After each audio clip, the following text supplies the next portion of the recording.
Article number 11 Definition. What is an accredited investor? An accredited investor is the term used by the SEC to refer to investors who are financially sophisticated. Accredited investors are able to invest in a wide variety of opportunities that normal investors are not, some of which, such as capital raises for tech startups, are much riskier than the investment options that are generally available, such as the stock market.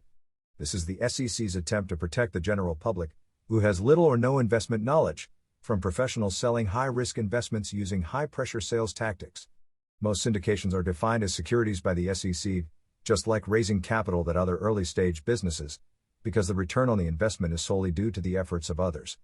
As a result, most syndications require investors to be accredited in order to participate. There are two ways that you can prove to the sponsor, who needs to prove it to the SEC, that you are a sophisticated investor, financial or profession, which I touch on briefly here. See the SEC website for more details. The financial criteria is satisfied by having or earning a lot of money. Specifically, having a net worth of over $1 million, not counting your personal residence, or having income over $200K/year, or $300K/year with your spouse. If you are participating as an LP in a syndication, this would typically be the criteria you would meet. I have to admit that I don't know how this equates to sophistication, but it does make sense as far as being able to better withstand the loss of your investment. For high-income professionals, such as those working in tech or the medical field, this can be the easiest way to prove that you are accredited, is you just need to show 2 years of W-2 income over the threshold. There are consistent rumors that these thresholds will be increased at some point, but so far, that hasn't happened. In fact, the latest changes made it slightly easier to become accredited as a professional.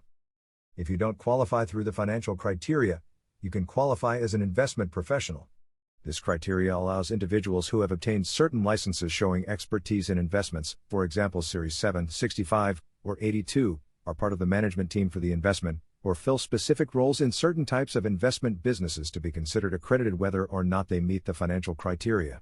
This allows those individuals to continue to operate in their roles and be part of the capital raise without violating the rules. For example, it would be odd if the founder of a startup was unable to participate in their own capital raise because they weren't accredited. If you are investing in a deal through an entity, such as your own LLC, there are similar rules for establishing that the entity is accredited. In this case, the easiest thing to show is that all of the owners of the entity are accredited. So if you have a single-member LLC that you want to hold the syndication investment in, you would need to show that you are the only owner of the LLC and that you as an individual meet the criteria for being considered accredited. In most cases, you will need to prove to the GP that you are accredited in order to be allowed into a deal.